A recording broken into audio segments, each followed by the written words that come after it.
What's going on, everyone? Welcome back. Today, we're talking fantasy football impact of the Julio Jones trade to the Tennessee Titans. And obviously, this trade took place right around 24 hours ago, but we wanted to have a little bit of time pass so that we could properly analyze this thing and explain the impacted parties for the Falcons, for the Titans, and really how they were affected and how you should value them for fantasy football purposes in 2021. But before we get into it, a quick reminder, if you guys enjoy, hit that like button, subscribe, let us hear it in the comments section, what your thoughts on the Julio Jones trade are, along with any other questions. And also give us a follow on Twitter at AllDayPigskin to continue interacting with us there. But with that being said, let's take a look quickly at what the trade involved. And as you can see here, we have it pulled up. Specifically, the Falcons got a 2022 second round pick and a 2023 fourth round selection, while the Tennessee Titans receive Julio Jones and a sixth rounder in 2023. And then here, the big deal is the fact that the Titans are eating a chunk of that big time salary that Julio Jones had, and probably the reason why that second round selection isn't a first rounder like the Atlanta Falcons initially wanted and were hoping for. But at the end of the day, Julio Jones is a little bit older. The contract was pretty large, so a second rounder, kind of makes sense from that perspective. But the trade deal aside, what does this mean for, let's start with Julio Jones. Obviously, he's the player that's being traded. And I will say this, on the Atlanta Falcons, we had him ranked pretty close to Calvin Ridley. In fact, we were saying that he was the best value in terms of offensive players on the Atlanta Falcons in drafts, whether it's standard, PPR formatted drafts. He was being slept on. Yes, he's a little bit older, but just for 2021 redraft purposes, short-term appeal, the guy coming back healthy last season when he was on the field healthy, he was averaging 10 receptions and 100 plus yards. Those are wide receiver one numbers. And yes, even with Calvin Ridley just kind of blowing up last season, both those guys probably more or less would have had similar type of production. But now Julio Jones is traded. And honestly, he could have gone to a lot of different teams, rumor-wise, potentially the Patriots, potentially the Seattle Seahawks. Instead, he goes to the Tennessee Titans. All in all, I would say this is actually probably one of the better positions he could have gone to, because prior to the trade, I was looking at him as a low-end to mid-level wide receiver one. Now, kind of just going down one tier, I'm looking at him as a high-end wide receiver two, but still, I like the landing spot a lot. The only problem is that the Tennessee Titans are a run-oriented team. So Ryan Tannehill isn't going to have to pass the football as much as Matt Ryan. In fact, the Tennessee Titans don't quite stack up to the Atlanta Falcons in terms of pass attempts per year. So the volume will be a little bit less for Julio Jones. The receiving yards probably going to go down by around 100, 150, 200 in terms of anticipations. The targets will go down, but it won't be by that much. It's not like Julio Jones is all of a sudden going to go from, like I said, he was a third round pick to like a sixth round pick or something like that. He'll be selected in a similar type of position. And honestly, we still think it's a good deal because he can put up decent numbers. And speaking of the numbers he can put up, let's talk about now his new teammate, A.J. Brown. Yes, we still view him as the wide receiver one, quote unquote, for the Tennessee Titans. But, how much is he impacted by this? Well, having a bona fide wide receiver one opposite him, you could make the case he's going to lose some targets to him.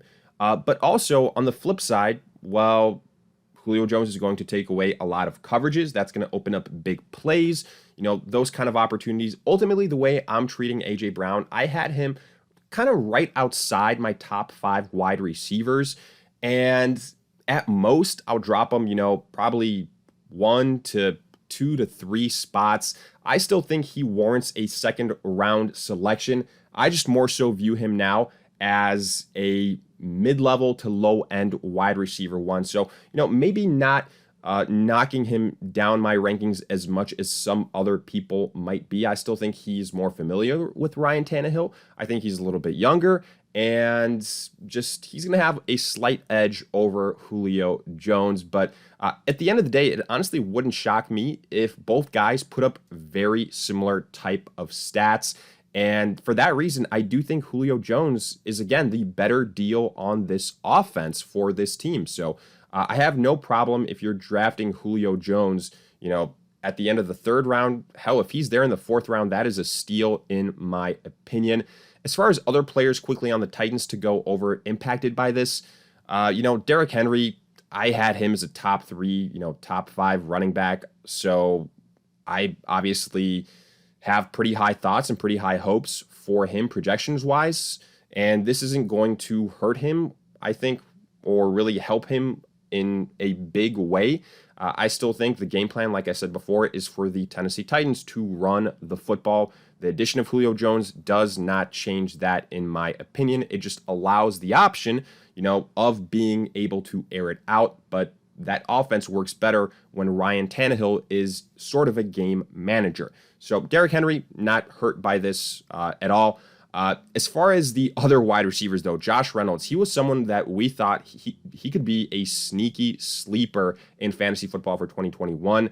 Someone that could return mid-level wide receiver 2 type of upside. That is no longer the case. I now have him outside of my top 50 wide receivers. In fact, probably at this point, unless there's an injury, you're not really going to be drafting Josh Reynolds. It's kind of a similar situation to what he had with the Rams, except now it's A.J. Brown and Julio Jones on a team that's run first. So no thank you. And then the tight end Anthony Ferguson for the Tennessee Titans. A lot of people thought he could have, that kind of Jonnu Smith type of breakout role. Again, he was a sleeper at the tight end position for myself and for many other people. But obviously, the addition of Julio Jones is going to pour a lot of cold water on him. I still think, he could potentially be a top 20 tight end, but probably right now between like 18th to 20th. Just because, again, the Titans, I will continue to say this, they are not a pass-heavy team. Maybe he gets some touchdown upside, but other than that, I'm not nearly as excited about him as I was, a couple of days ago. So probably somebody else that I'm going to be passing on. And then Ryan Tannehill, of course, let's quickly talk about him, the quarterback for the Tennessee Titans. The last 2 years, he's been a great value, but he's also kind of been declining last year compared to 2019. And that's kind of what I had expected this season as well. Obviously, the addition of Julio Jones helps a lot, but, I have him going from like quarterback 15 to quarterback 13, 12 at the highest. I think he's still on the outside looking in of the top 10 quarterbacks. I don't see him getting to 4,500 passing yards. To me, that would be a shock because, again, that's not what the Tennessee Titans want to do. But, you should expect increases compared to an offense without Julio Jones in terms of passing yards, passing touchdowns, etc. for Ryan Tannehill. But again, just don't expect otherworldly type of improvements. And then quickly for them, Atlanta Falcons. Obviously, Matt Ryan is hurt by this. I think you have to kind of knock him down a tier in terms of the quarterbacks. He's going to pretty much go the exact opposite way of Ryan Tannehill. In fact, now I have him under Ryan Tannehill as far as quarterback rankings are concerned. Right around quarterback 15, quarterback 16 on the season. Yes, the Falcons still have a lot of other weapons, but it's going to be tough to immediately replace Julio Jones, in my opinion. Such a trusted weapon for Matt Ryan for so long. So that's my opinion on Matt Ryan. But let's talk some winners, because other than Matt Ryan, there's a lot of winners on this team since he's pretty much the only loser. Calvin Ridley, the biggest winner in all of this. He pretty much leapfrogs A.J. Brown now, I would say, because what was happening with Calvin Ridley is I think he was being overvalued as, an early second round, mid-level second round selection. I was saying with Julio Jones, don't be surprised if they put up very similar type of numbers, like I already mentioned. But now the guy belongs in the top 5 conversation of wide receivers. You could argue top 3, top 4 after Devontae Adams and Tyreek Hill, and I would have no problem with that. So he gets the biggest boost. And I would say now his actual ADP of a early second round selection makes sense. You might even see him as a end of the first round type of pick. And again, I wouldn't have that big of a problem with that either. Now it kind of makes sense. Then let's talk the other big name here, Kyle Pitts, the phenomenal rookie tight end. At least that's what everybody is hoping for.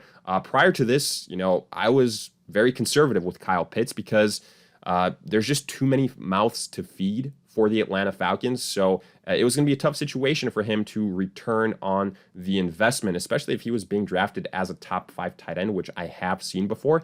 But now, especially in PPR, you can make the argument that he should be a top 5 tight end.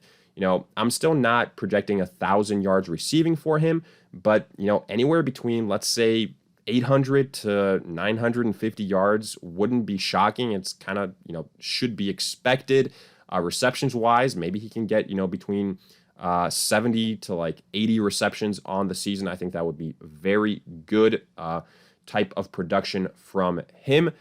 And yeah, he'll actually return the type of investment that you were seeing before. My worry with him is now that his value is going to skyrocket even more, and that he might be drafted ahead of someone like a TJ Hawkinson, which I would not do. He's still a rookie tight end. Historically, those guys, they don't put up as big numbers as we would like immediately.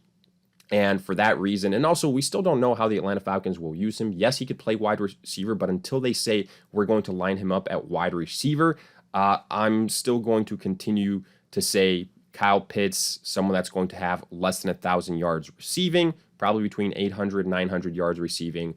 But now definitely his value is justified. And then finally, we have Russell Gage, who, look, when all this chatter started about Julio Jones being traded, he was someone that was on our radar.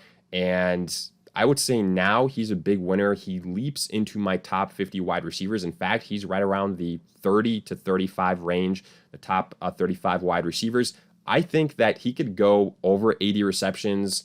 I think he has 1,000 yard upside, and arguably he is the wide receiver 2 on this team now. Again, depends how the Falcons use Kyle Pitts.